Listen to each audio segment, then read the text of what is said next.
দুইটা শর্ত। আল্লাহ বান্দার কাছে দুইটা জিনিস চান, একটা হচ্ছে গিয়ে ইমান, ইন্নাল্লাযিনা আমানু, আর তারপর কি ওয়া আমিলুস সলিহাত, যারা ইমান আনে এবং নেক কাজ করে, সৎ কাজ করে, পুণ্যের কাজ করে। সো এটা হচ্ছে আল্লাহর ডিমান্ড। বান্দা ইমান আনবে, স্রষ্টার অস্তিত্বে বিশ্বাস করবে, স্রষ্টার একত্ববাদে বিশ্বাস করবে এবং নৈতিক মূল্যবোধ এর উপর থাকবে, আল্লাহ তাআলার প্রতি বিনয় থাকবে। এটা নৈতিক মূল্যবোধের অংশ। আমি আগে অনেক লাইভে বলেছি, কোনো মানুষ যখন ইত্মিনান হবে, এই যৌক্তিক কারণটাকে মেনে নেবে যে হ্যাঁ জগতের স্রষ্টা আছে, তখন সে অবশ্যই সে নৈতিক কারণে বাধ্য সেই স্রষ্টার প্রতি বিনয় থাকতে, সেই স্রষ্টার প্রতি কৃতজ্ঞতা বোধ নিজের মধ্যে লালন পালন করতে। আমি একটা এক্সাম্পল বারবার দেই যে একজন বাইকার রাস্তায় রোড অ্যাক্সিডেন্ট করলেন, তারপর একজন ভালো মানুষ সেই লোকটাকে উদ্ধার করলেন, অ্যাম্বুলেন্সে কল দিলেন, তারপর তাকে হাসপাতাল নিয়ে গেলেন, তার চিকিৎসার সমস্ত খরচ বহন করলেন। সে হয়তো দীর্ঘ 1 মাস কোমায় ছিল। সুস্থ হওয়ার পর জানতে পারলেন যে ওই লোক এই সকল কিছুর ইন্তজাম ব্যবস্থা এই লোকটা করেছে। যখন তিনি জানতে পারবেন যে এই লোকটা এত কিছু করেছে, এখন আপনার কি মনে হয় যিনি আহত হলেন তার এটা দায়িত্ব না যে তার প্রতি মিনিমাম ন্যূনতম কৃতজ্ঞতা বোধ রাখা, তাকে অ্যাটলিস্ট একটা থ্যাঙ্কস বলা? তো সেম কারণে যখন আমি বড় হই, আমি দেখি যে আমার বাবা মা আমার সকল ভরণ পোষণের ব্যবস্থা করেছেন, আমার অন্ন বস্ত্র বাসস্থান এগুলো যোগান দিয়েছেন, আমার শিক্ষার ব্যবস্থা করেছেন, আমার চিকিৎসার ব্যবস্থা করেছেন। তো এখন মানুষ তো একটা নৈতিক অস্তিত্ব না, মানুষ একটা নৈতিক অস্তিত্ব, মানুষের নৈতিক মূল্যবোধ আছে। তো এখন যদি আমি মানুষ হয়ে থাকি, এটা আমার দায়িত্ব যে আমি মৃত্যু পর্যন্ত বাবা মার প্রতি কৃতজ্ঞ থাকবো, একটা কৃতজ্ঞতা বোধ আমার মধ্যে লালন পালন করব, আমি বাবা মার প্রতি বিনয়ী থাকবো। তো আমি যে দুটো এক্সাম্পল দিলাম, বাইকার এবং যে সন্তান, তো আমরা মানুষরা যে কারণে বাবা মার প্রতি কৃতজ্ঞ থাকি, তো সেই একই কারণে আমরা মানুষরা বাধ্য, যখন আমি এটা বিশ্বাস করব যে জগতে একজন স্রষ্টা আছেন, সেই স্রষ্টার প্রতি আমি কৃতজ্ঞ থাকতে, তার প্রতি বিনয়ী থাকতে, তার শক্তির প্রতি নিজের মধ্যে একটা কৃতজ্ঞতা বোধ লালন পালন করতে আমি বাধ্য। এই এত কথার উদ্দেশ্য এটাই, যখন আপনি স্রষ্টা বিশ্বাস করবেন, বিশ্বাসের পরে স্রষ্টার প্রতি অনুগত থাকাটা এটা নৈতিক মূল্যবোধের অংশ। অর্থাৎ আমরা যে আল্লাহকে বিশ্বাস করি এবং বিশ্বাস করার পর যে আল্লাহর ইবাদত করি, আল্লাহর প্রতি কৃতজ্ঞ থাকি, আল্লাহর সামনে বিনয়ী থাকি, এটা আসলে নৈতিক মূল্যবোধের কারণে।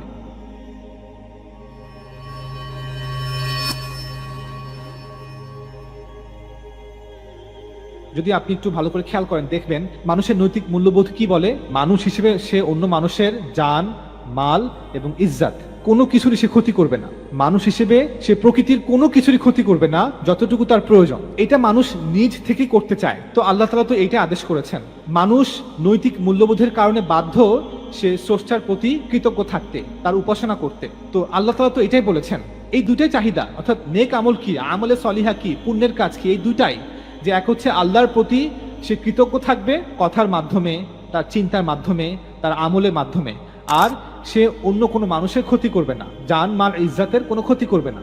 এটা মানুষ নিজ থেকেই করতে চায়। মানুষের নৈতিক মূল্যবোধ মানুষকে বাধ্য করে এগুলো করতে। তো আল্লাহ তাআলা তো এগুলোই করতে বলেছেন। অর্থাৎ আল্লাহ মানুষকে এমন কোনো কিছু করতে বলেননি যেটা মানুষের জন্য কষ্টকর। আল্লাহ তাআলা মানুষকে দুইটা শর্ত দিয়েছেন, এক হচ্ছে নেক আমল, আর হচ্ছে ইমান। প্রথমে ইমান, যে ইন্নাল্লাযিনা আমানু ওয়া আমিলুস সলিহাত, ইমান আনতে হবে আল্লাহ তাআলার প্রতি এবং নেক আমল করতে হবে। এই যে দুইটা শর্ত সফলকাম হওয়ার জন্য, আল্লাহ তাআলার প্রিয় বান্দা হওয়ার জন্য, এই দুইটা শর্ত মানুষ নৈতিকভাবেই করতে বাধ্য। আল্লাহ তাআলা আদেশ করার আগেই মানুষ নৈতিকভাবেই, নৈতিকতার কারণেই মানুষ এগুলো করতে চায়।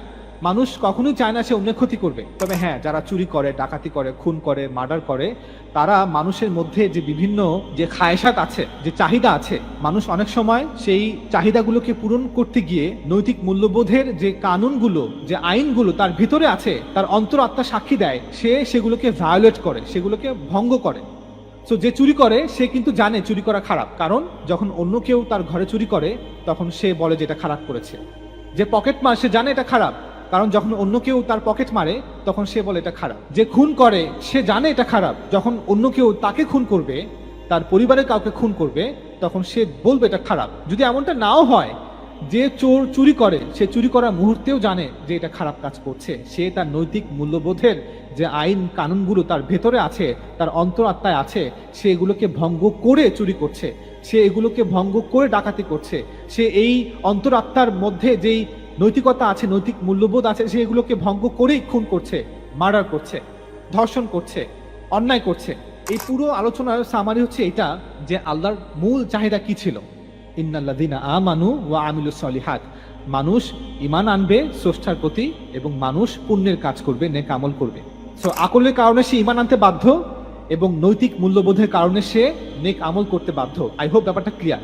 আকলের কারণে মানুষের যে ব্রেন, মানুষের যে ইন্টালেক্ট, বুদ্ধিমত্তার কারণে মানুষ বাধ্য ঈমান আনতে, এবং মানুষের যে মোরালিটি, নৈতিক অবস্থান, নৈতিক মূল্যবোধ, নৈতিকতা, এটার কারণে সে নেক আমল করতে, পুণ্যের কাজ করতে বাধ্য। আর পুণ্যের কাজ কি আমি বললাম, এক হচ্ছে গিয়ে আল্লাহর প্রতি কৃতজ্ঞ থাকা, দ্বিতীয় হচ্ছে গিয়ে অন্য মানুষের জান মাল ইজ্জতের ক্ষতি না করা এবং অন্য সৃষ্টিরও প্রয়োজন ব্যতি রেখে ক্ষতি না করা।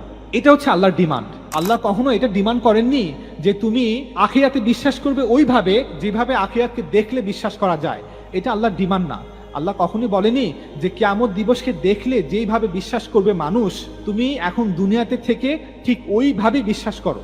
আল্লাহ তাআলার ডিমান্ড হচ্ছে এটাই যে মানুষ, আমি তোমাকে দুনিয়াতে পাঠিয়েছি, তুমি তোমার চারপাশকে দেখো, আকাশ, বৃষ্টি, মেঘ, আসমান, জমিন, সূর্য, নক্ষত্র, এই যে গোটা মহাবিশ্ব, এই গোটা বিশ্বকে দেখো, তোমার চারপাশকে দেখো, দেখে তুমি এই সিদ্ধান্তে পৌঁছাও যে নিশ্চয়ই এই জগতের কোনো স্রষ্টা আছেন, অন্যথায় এই জগৎ কিভাবে অস্তিত্বে এলো। অর্থাৎ জগৎকে দেখে জগতের জন্য একজন স্রষ্টা যে প্রয়োজন, আবশ্যক, অর্থাৎ স্রষ্টা ছাড়া জগৎ অস্তিত্বে আসতে পারে না, জগতের অস্তিত্বে কোনো ব্যাখ্যা নেই, অতএব কারণে নিশ্চয়ই জগতের একজন স্রষ্টা আছেন, এটাকে বিশ্বাস করো। আল্লাহ তাআলার চাহিদা হচ্ছে এটা যে ঈমান আনো। আচ্ছা, আল্লাহ তাআলার দ্বিতীয় চাহিদা কি?